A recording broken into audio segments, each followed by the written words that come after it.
Hey, what's up? It's Kit. Time for another video. Today, I'm going to be showing you how to make this hook into a weedless hook, such as this one.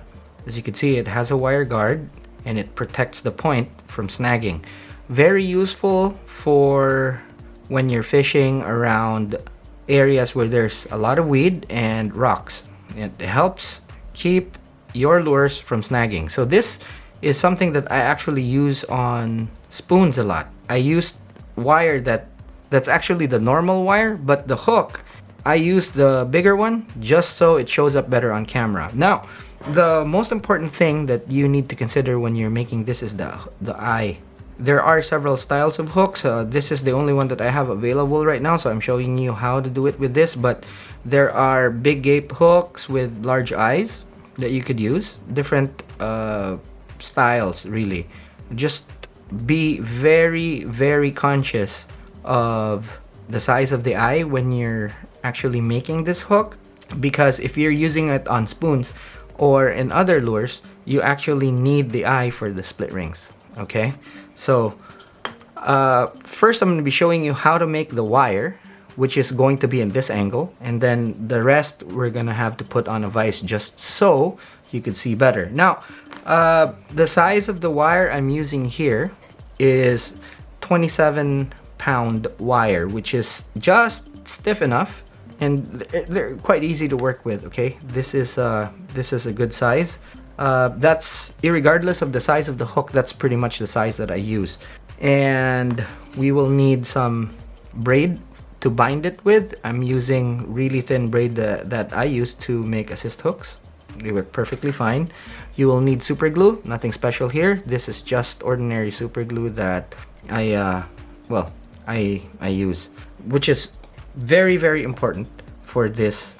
And then if there is a special tool, it will be this one. This is a pretty straight pliers, okay? And this is needed so that every time you bend, you always have a 90-degree bend. Okay, as you can see, this is smooth. It has no ridges for your grip. Okay, not like this. You'd be able to use something like this as well, but I find that especially when you're doing your 90-degree bends, this is just better.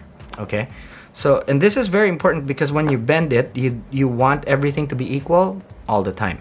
By the way, if you haven't subscribed yet, please consider subscribing. Helps me out a lot and keeps me making all these videos.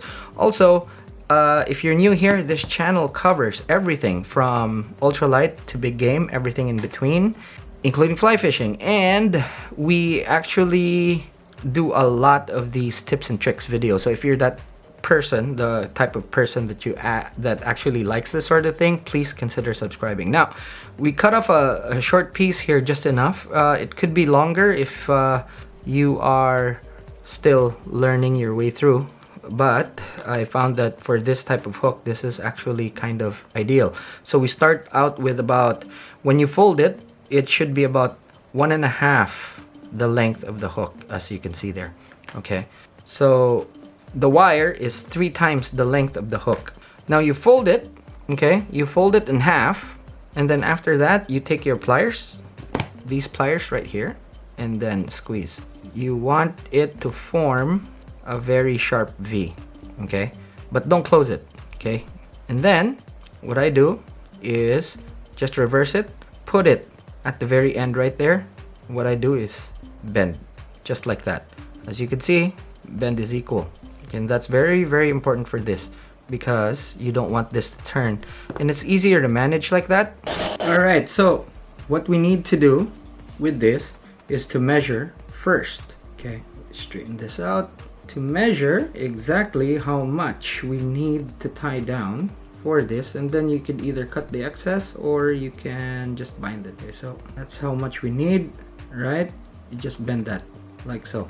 Okay, when you have that bend, you already know exactly how much you need, like that. And you leave about, say about 2 cm. Okay, so you cut and leave about 2 centimeters of wire, and that's all you need really. Okay, try to cut it as even as possible. Quite important. Okay, now very important also is to tie a thread base, and this will help the metal stick. And it doesn't have to be super even, just as long as the hook has something to hold the wire with. That's quite important.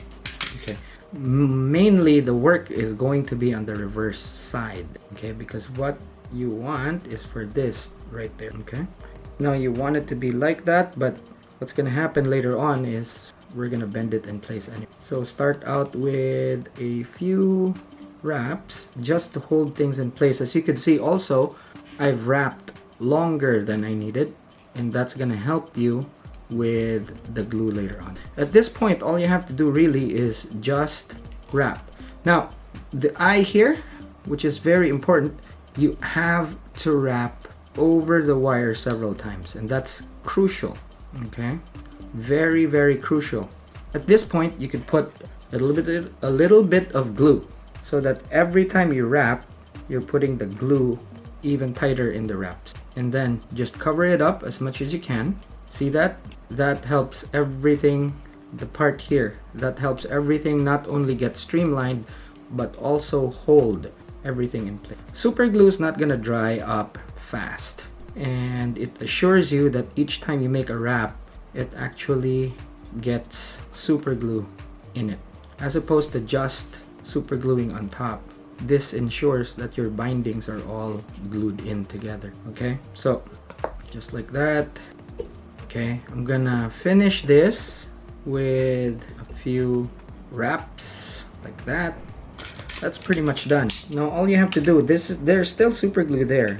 All you have to do then for this is to get some wire and rub all the super glue in, so that you get a very even coat. And if you don't have enough super glue, just so you cover everything, put more in. This is also for protection, so that the wire wraps don't unravel. It's more for that, more for anything else. And here's a little trick. If you don't blow on your super glue, if it doesn't come in contact with moving air, it won't whiten up. And this is just cheap super glue that I'm using, and it'll give you a very nice shiny finish. Okay, so just a note here. Now you see that I wrapped the back right there. Okay, don't know if this can zoom in anymore, but let's try to go closer so that I can show you. Okay, you can see the wraps, and the wrap or the end of the wire is actually wrapped in. That's very important because that's a very sharp edge. Okay, very, very sharp edge, so you don't want that to hit your line, anything that could damage. So right there. Okay, now let's see what we've done here. Okay, now you could see that it's just at the tip. Well, what you could do is actually just push it in slightly, and you can see that it's positioned perfectly between the point and the barb, and that's what you want. Okay, so when the fish bites, it'll just depress and then expose the hook point, and you got the fish. But if it's just weed, it's just going to skim up on top like that and not gonna get hit. Okay, so there we go. Looks professional, very easy to make, and it works wonders. All right, so guys, thank you so much for watching. If you haven't yet, please consider subscribing. I'll see you in the next one.